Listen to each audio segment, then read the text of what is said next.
Shakespeare is that it demands such imagination and creativity, and because of that, I think that my work on any of those projects has helped me as a director or helped me as an actor, because it's unleashed or unlocked creative aspects of my practice, and also there's a lot of problem solving.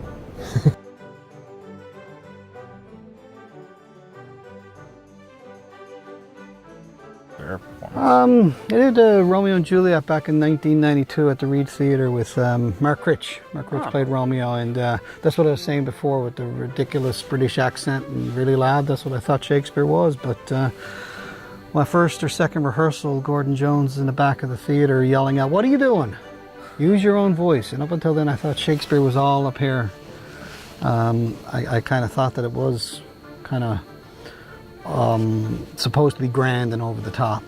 It took a couple of plays actually. I didn't get it for the first couple, but I did Julius Caesar at the hall with Jill Kiley a couple of years after that, and I got that it's just English. It might be Yoda English backwards and forwards, but it's just English, and that was a revelation.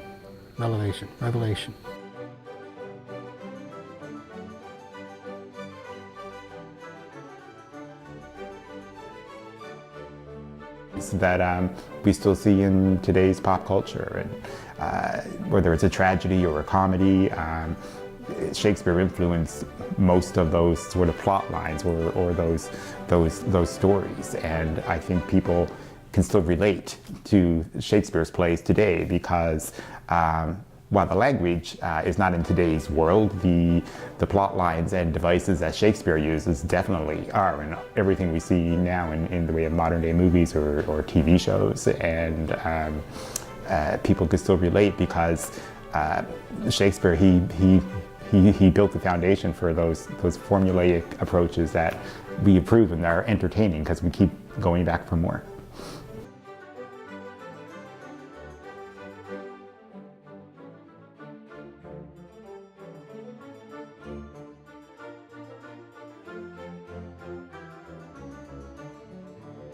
Out of the text, what the text means, what are you actually saying and communicating and understanding what I'm saying, which is everything I was about.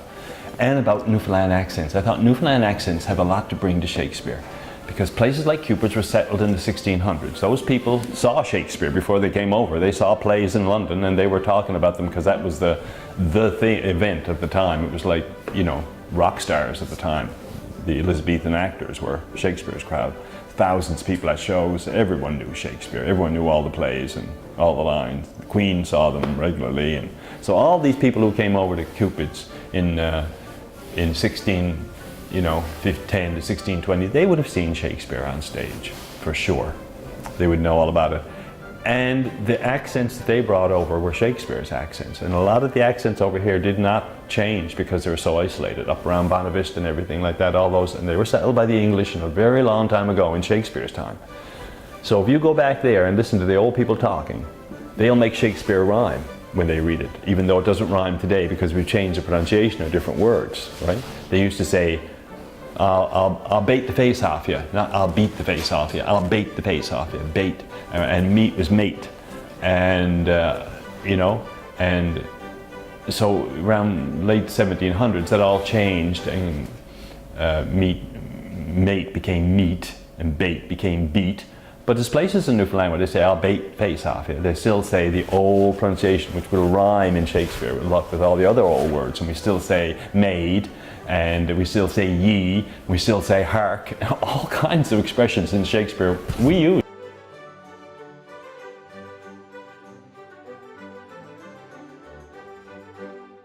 The lovers of Shakespeare in the province love the adventure of being an audience member because it's predominantly done outside. The only Shakespeare really done inside at this day and age, it was done years ago, decades ago inside, but would be Mundrama, and that hasn't been around now in over 10 years, doing Shakespeare, that is, summer Shakespeare. But everybody else does it outside. And so the audiences have this kind of love of a good story and love of seeing the elements that Shakespeare talks about in his work. All around them. So, he uses a lot of nature imagery for various reasons, I'm sure. One of my beliefs is because it's one of those unifying things that connects everybody. So you might be rich, you might be poor, but you know the smell of the trees in the rain, or you can feel the wind on your face, and it kind of unifies everybody. So when he's talking about nature imagery, which is in all of his plays, then it only serves to bring alive the story if you're actually out. God, he's so much fun. He tells amazing stories of people that you can connect to, and you'll know right away when you start letting down your guard. I mean, we've got him built up to be this kind of ivory tower.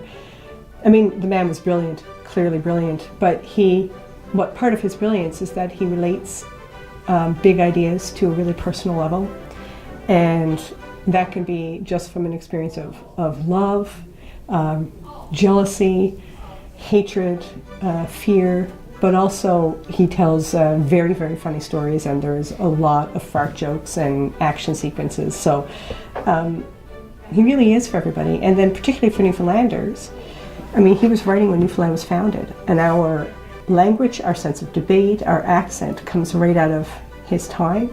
And so if you go online and listen to original pronunciation, it sounds like, Trinity Bay.